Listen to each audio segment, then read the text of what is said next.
Hi, everyone. So I'm glad you're here today because we have something special for you. So a couple weeks ago, you might have met this amazing person, but if you haven't, this is Sally Wright, one of my new best friends, and she is a grief and life coach. She empowers successful, busy women to navigate the emotional aftermath of losing a parent, is like her normal jam, without sacrificing their careers or their sense of purpose. And she blends practical tools, emotional wisdom, and deep spiritual insight to help high functioning women feel again, find their steady footing, and lead resilient lives. So, but we're not actually talking about that kind of grief today. Not at all. So, that's okay. There's a reason. There's actually a method to our madness. So, I just want to say that as somebody who has helped people as a career coach and particularly as a job search coach for 20 years, there are a lot of different losses that come in your career. And there are losses that happen during your career. And last time we talked really about what happens when you lose a job and you are stacking that in the same 12 months as losing a loved one. There's also loss of marriages through divorces. Well, today we're talking about how to say goodbye, but we're focusing on when you're saying goodbye at work. So just want to give you that heads up that that's where we're going today. And a lot of you have had to say goodbye at work lately. And sometimes it's your choice, and a lot of times it's not. Yeah. So I want to start by saying, first of all, welcome, Sally. Thanks for having me. Love to be here. We are so happy you're here. So, how did a grief coach get into a conversation about leaving jobs other than the fact that we're new best friends? Yeah, other than the bestie part.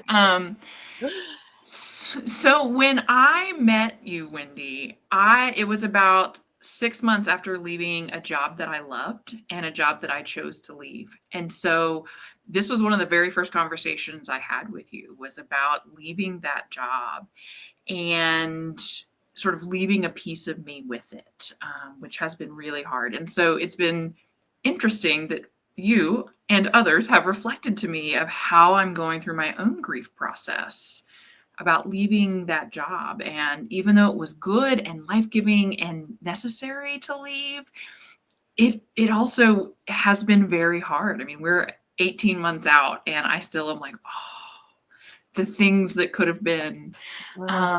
And so it's only because really you and I and you have with that career coaching mindset and me with that sort of grief coaching, life coaching mindset, and also with my background as a pastor, that you and I just sort of all the rings converged into a beautiful Venn diagram where My favorite things, Venn diagrams.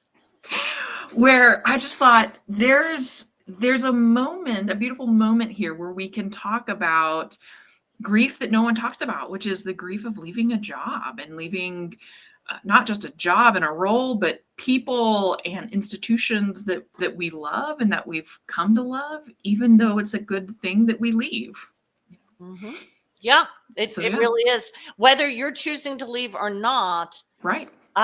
Whether you are the boss of people or not, you're leaving behind relationships. And even if there's part of that job that you are not going to miss, there are still parts of that job you are going to miss. The part of yourself that liked that job and the humans you cared about at that job. So Yeah. huge. Yeah. Oh, it's so big and so huge. And I don't hear many people talking about this aspect of leaving jobs. There's sort of a how to leave well as a leader and sort of how to leave well and not burn bridges, but not this added layer of what does it mean to leave people and even routines that you love and that meant something to you, and then turn around and do it again in a different setting with new people and with new routines and a new job and new expectations. This sense of leaving something and turning to another is huge. It really is. It really is.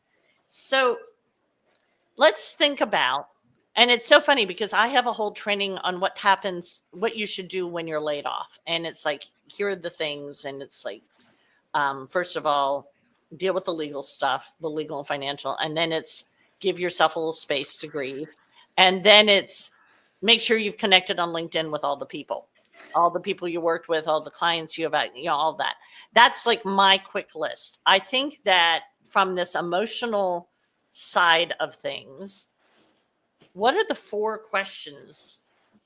What are the four questions you could ask yourself as you're considering leaving a position, or if you've already decided, what are the questions you need to think about as you're planning how you're going to handle this?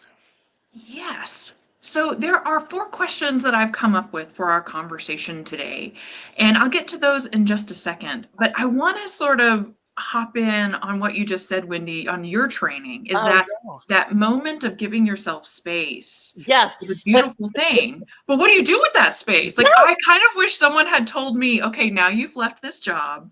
Here's what you need to do to heal, to recover, to, all these Yes. things that Oh, needed to yes. happen. So give me some intel on what that might look like for people. Oh, grief and Yeah. life coach and former pastor. When I tell them to give themselves space, what are some things they might want to consider for that time? Yeah, well, so I'll tell you what ended up working for me before we Okay. get to those four questions. Yes.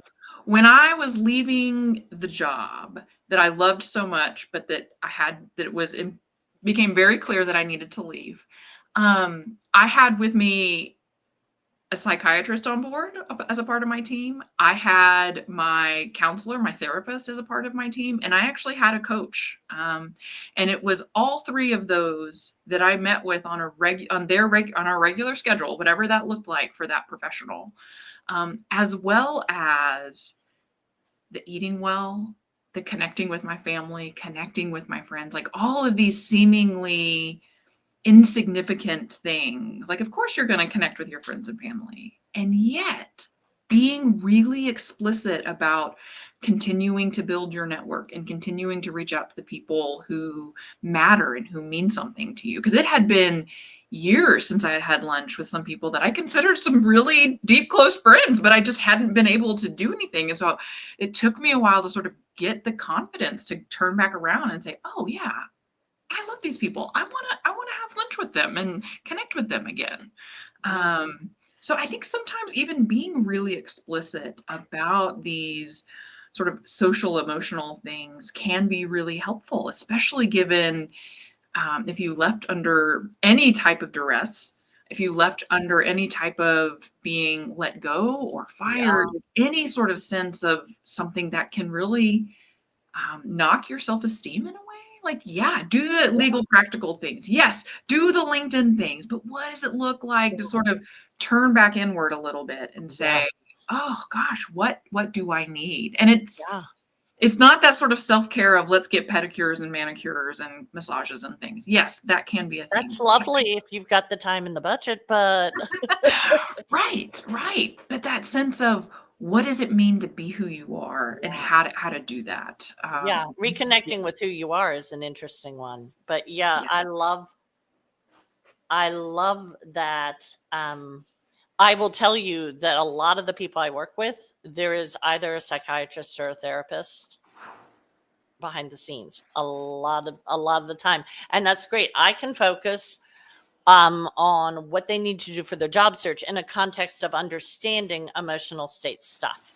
And yeah. somebody else is handling the what do we do about that clinically, Yes, or behaviorally, depending on whether it's one of my ADHD people or of whatever. But course. but um, but that's actually really huge because nothing happens in a vacuum. Right.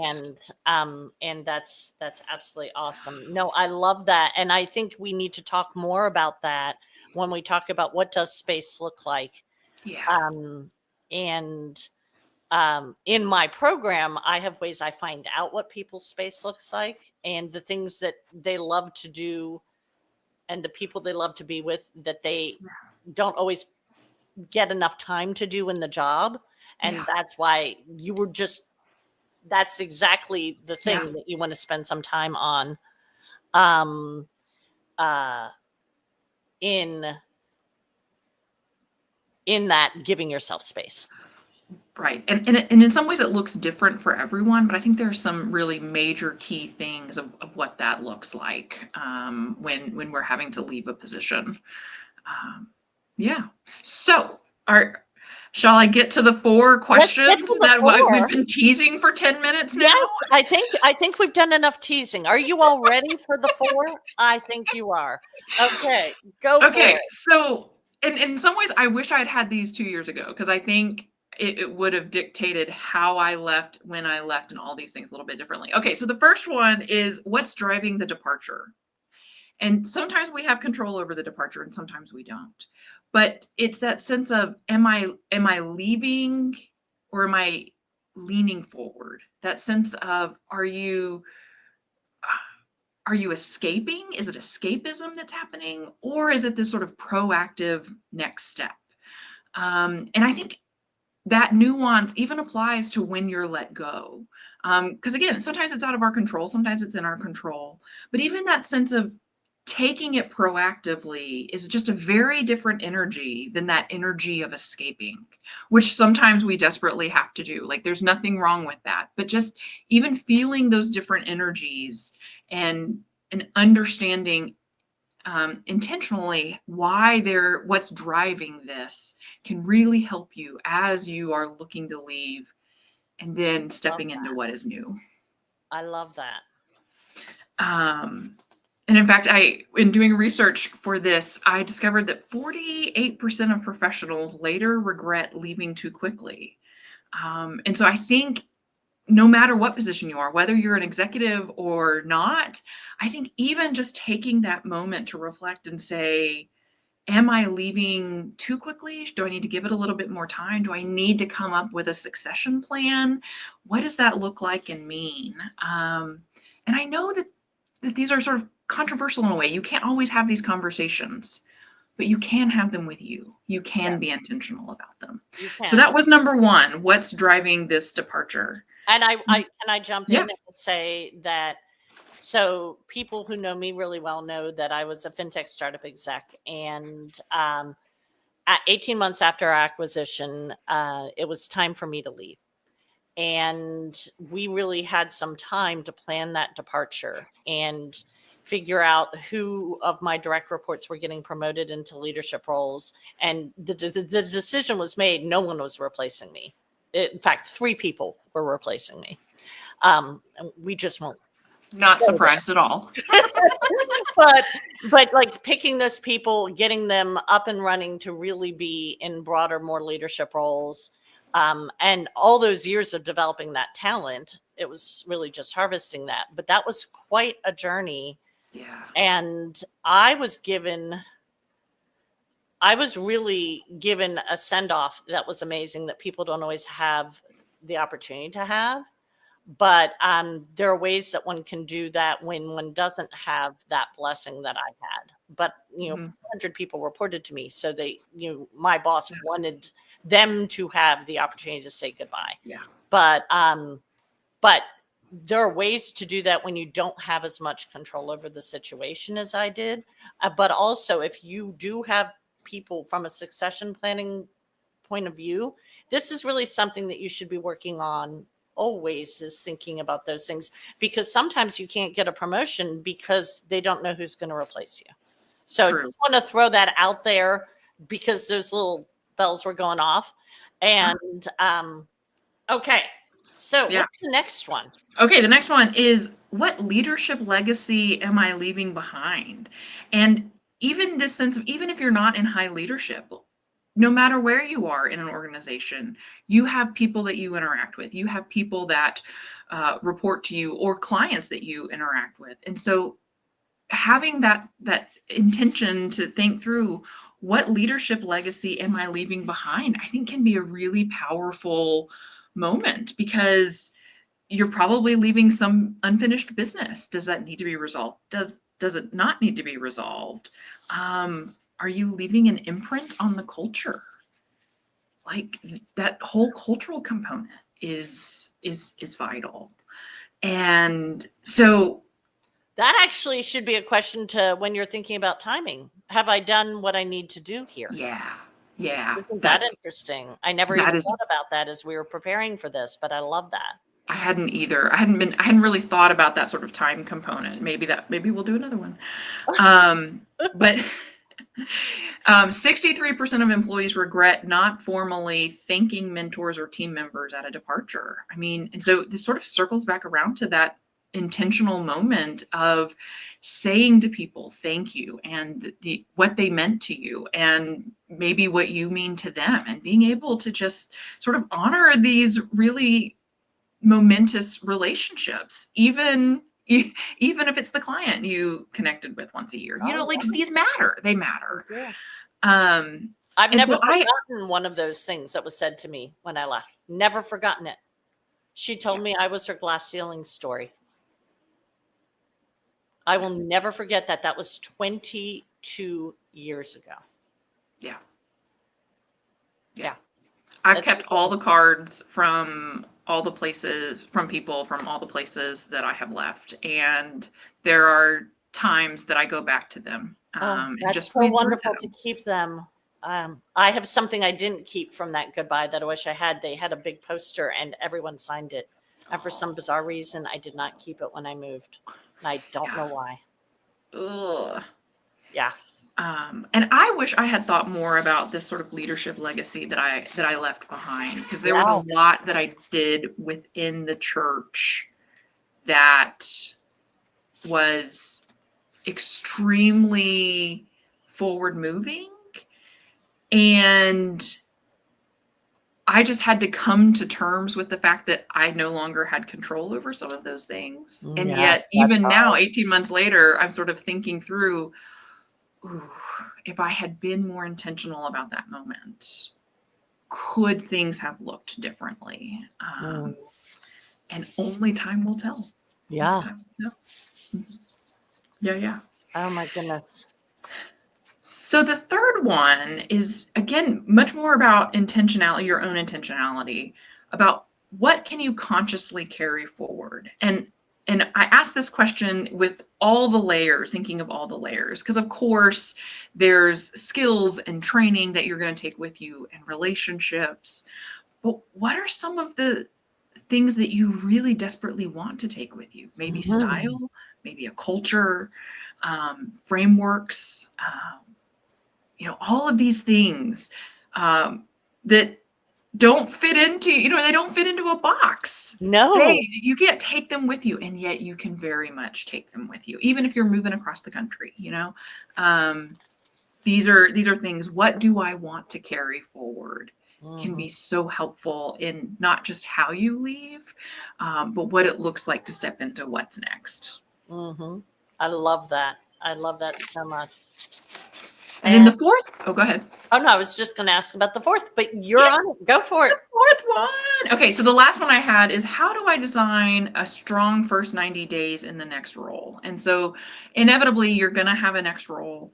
And yes, they're going to have onboarding procedures for you, because almost all jobs do. But what do you want for that to look like? What Yeah. does it look like to sort of implement your leadership or style, or begin to sort of notice culture shifts that might need to happen? And you can do all of that within your first 90 days. But if you're still trying to figure out your email on day 90, like, it matters. And so there's some part of the new role that will need to help you with that. But there's also intentional parts that you can start with, even just something as simple as the expectations you have for yourself and how you will inhabit this role. And then if you have others that are reporting to you, what are those expectations you have for them? How do you set a tone for the way and style that you want to work? So Mhm. that was the last one. How do I design a strong first 90 days in the next role? Um, And I'd love to kind of jump on that and dive a little yeah, deeper. You ready for it? I'm So I ready. actually do this with clients, Really? and where we talk about the first 30, 60, 90 days. And Yes. some of it is about the talking to the stakeholders, figuring, meeting with everyone that's reporting to you. If you have layers, then it's skip levels too, meaning the people that report to people who report to you. Yeah. And then getting in front, if it's a large organization, of all the people that report into you. But one of the things, a category we talk about, so I'm going to rattle off my categories, and I'd love to hear which ones you want to jump on. Great. So one is, unless it's your last job you're going to have in your career, this job is going to be moving you towards your next job. So the second you start the new job, we're thinking about the next job. So we're going to think about, how do we approach that? What are we working on with our mentors? What are we doing as far as external contacts? How can I represent the company externally in a way that adds value for my long-term plans? What projects within the company do I want to volunteer for? What can I take off my boss's plate that will move me towards my next job?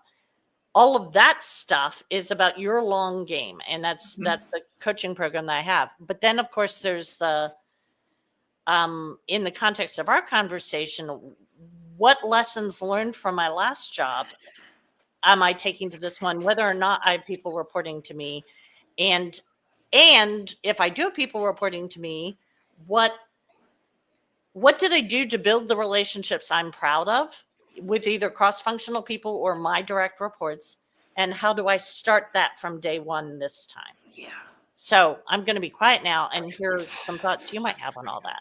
No, I love that. So the whole story of what this is based on is not, this whole conversation is not even just like me leaving the last job I had. It was actually, I told Wendy this, it's on this idea of the end. I went to a private school growing up, and the last day of school, so it was after the last day of school, we would come in for half a day. And we would do things like take our artwork home, clean up our desks. Like we would literally get out soap and water and what have you. And we called it leave taking. And it was the idea of, there are certain things that we take with us from the year, and there are certain things we leave. And how we do those things is just as important as doing them. And so I think even taking that idea of leave taking and applying it is, consciously, what do you want to take from your last job? And then how do you want to implement that going forward is such a powerful image. And then thinking, how do I set the tone here, knowing that I'm going to do this again? I'm going to end up leaving or moving positions or getting promoted or what have you. Like, we don't stay stagnant. We're constantly moving and changing. And so that ability to be really conscious and really intentional about, what am I leaving? What am I taking? And how am I doing that is such a tone setter for all the people around you. And anyway, we clearly don't talk about that enough in my former profession. Taking notes. Yes, right, I know. I mean, it's so good. Anyway, that it would be really beautiful just to sort of continue to continue this conversation of, what does it look like to leave and to start something new, and to do it with intention, to do it with that ability of saying, of gratitude, of sort of thanking that last position, even if you left under duress, but there were things that you learned, and sort of openness and curiosity about what you could learn and what you could take, and then sort of turning to what's next, grateful for this new opportunity, curious about what you're going to learn and who you're going to meet, and just such an open posture, even if you're leaving and you're not choosing to, or it's under some form of really not great situation. Like, there's a way to do it that can allow you to just sort of intentionally move without it having such heaviness, because it has heaviness. Anytime we leave has heaviness, and there's a way to have heaviness and to sort of acknowledge this sense of, oh, but I get this opportunity. I get to do this. And not everybody always gets the opportunity to leave, even if they want to leave. No, they don't. No. So, yeah. Wow. Wow. So tell me, what practical tools exist for this moment? Yeah. So you named one of them. You do one of them, that 30, 60, 90 day that 30, 60, 90-day plan for moving forward, I Mhm. think is so tangible and helpful. And it's lovely that you help your clients with that. But going back, I think even taking a moment to write down your leadership narrative, like what has been your leadership narrative in your current job? And then how do you want to reflect on that? And what do you want to take with you into your next? So literally taking the time to sit and journal a little bit. Doesn't have to be a lot. You can bullet journal. You can just do a few sentences or paragraph, but even just taking the time, grab a Starbucks and just sit down and think through this leadership narrative and then why you're moving on can be so powerful. Another practical tip is I already said this earlier, but that sense of expressing gratitude, like expressing gratitude intentionally to your team and your colleagues, even people that you may not have had great working relationships with, you learned from those interactions, and sort of taking a moment just to acknowledge the the gratitude of the moment. Um, and then coupled with that, identifying key stakeholders for closure conversations. And this goes back to what you were saying earlier, Wendy, the sense of this move isn't going to be my last move, more than likely. So I'm going to move at least another time, if not a few more times. So what stakeholders do I want to ensure I have closure conversations with, knowing that we're going to be colleagues in a different way in the next role or in Mhm. the next few roles? Yeah. Um, and then for that way to sort of think through consciously, what do I carry forward is, you say it all the time, maintaining those relationships, and especially on LinkedIn, especially connecting with people. um, And I by the think way, I talk about LinkedIn for a reason, but the reality is that's just a tracking tool. LinkedIn yeah. is like a CRM to see who the people you know. You need in-person relationships, and I think people have lost track of that. And I'm very active in creating that in Nashville in my community, but that is real life, actual face to face. Very, very, very important.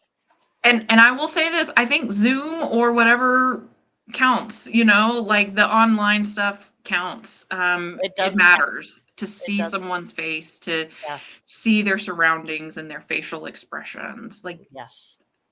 these are how we build relationships, and we have since the beginning of time.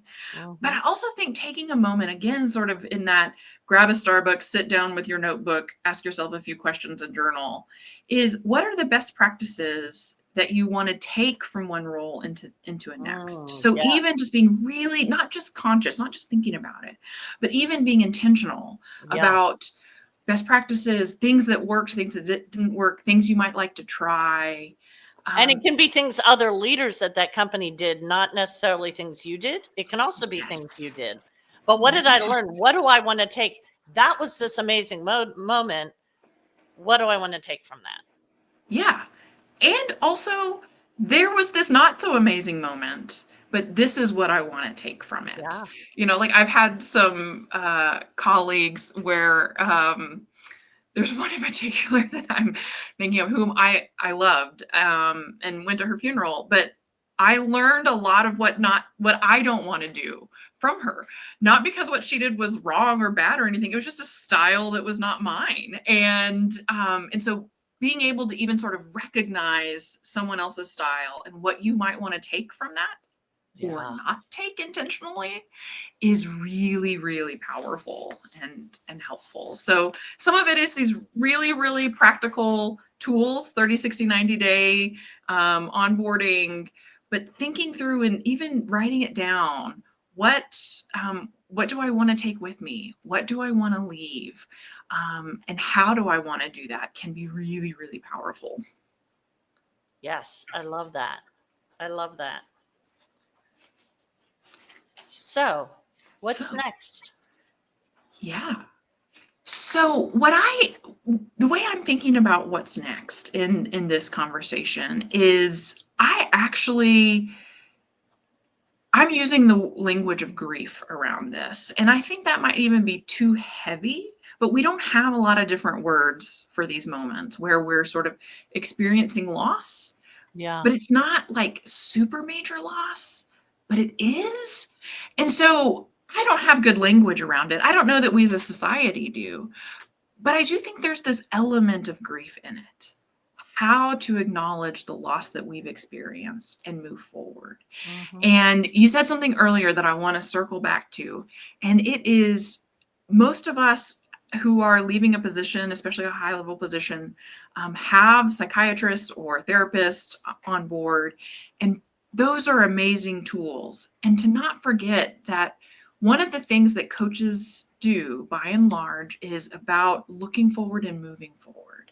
And Mhm. so having a coach as a part of your team can be really powerful in these moments. And even if it's before you've left, In I fact, had maybe ideally if it's before you left.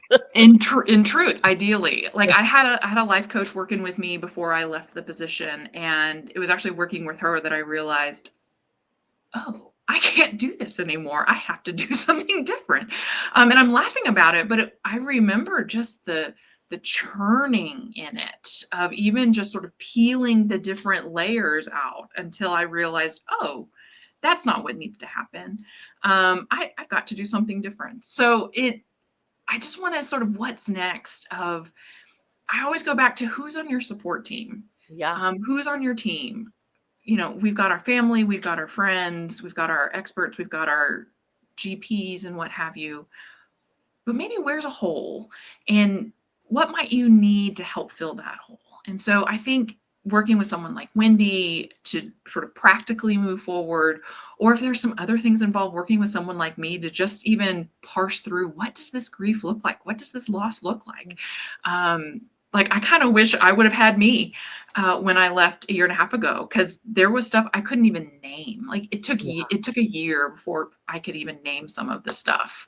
And so even just having people in your corner who can give you the space to talk Yes. and peel away things is so important. And so that is just my little PSA for us of just what's next. Keep working on your support network, your support team. And if you are noticing that you would like to have more conversation with either of us, please reach out. Yes. And I think I did. I had a link or something. You have a leadership exit checklist. Leave well, lead forward. I had And a there's the checklist link. even. I was like, I've done this.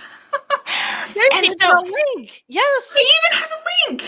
Yes, which means if you want the link, you're going to let us know and we will And we get will get you it to the link. you. Yes. Because yeah, and you can Yes. take that checklist, grab yourself a Starbucks, you deserve it, or any other fancy coffee drink or tea that you like, and sit down and do it. What you're going to get out of it is way more than what you would get if you just sort of plow forward and move forward without any intentionality. So Definitely. So, so, so important. yeah. Okay. And Anything else, Wendy? I think that's everything. We have plans to do something on the subject of transformation this We do have. coming. It is. It's going to be in August, and Yes. let me check real quick to see if we have a date. Yes. Because I Did we got pick a date? I think we did. I think it might be the 19th or the 26th if we went with Tuesday. well, I don't have either of those on my Okay. calendar, So we but haven't picked a date. we haven't picked So, a date. But I think the 19th or the 26th work. okay. Um, And just so y'all know who are listening, we're going to kind of flip roles. Um but yet not. So Sally has done a lot of thinking about transformation in lives in her work. And she's going to ask me about some experience I've had in a transformation that will be celebrating 2 years on August 4th. yes. So it will definitely be don't miss. That Don't I know. don't miss. You'll get Yes. the good stuff. Yes, exactly. And I'm so excited because this is a space that I think Sally has a real calling for. And I have a story that will kind of allow her to highlight some of her magic. And I think it's going to be really wonderful. Yes, well, and it'll be such an honor just to be in conversation with you about your journey and your transformation and all that has gone on, because you've worked really hard and you've had some really hard moments, Yeah, and yeah, transformation includes those really hard, it really tough does. moments. So I'm looking Yeah, forward to that, and we'll get a date set we and will. information set. Yes. We really will, and we will let you all know, and we hope you will Yeah. join us. Okay. Thank you, everyone. Thank you. See you next time.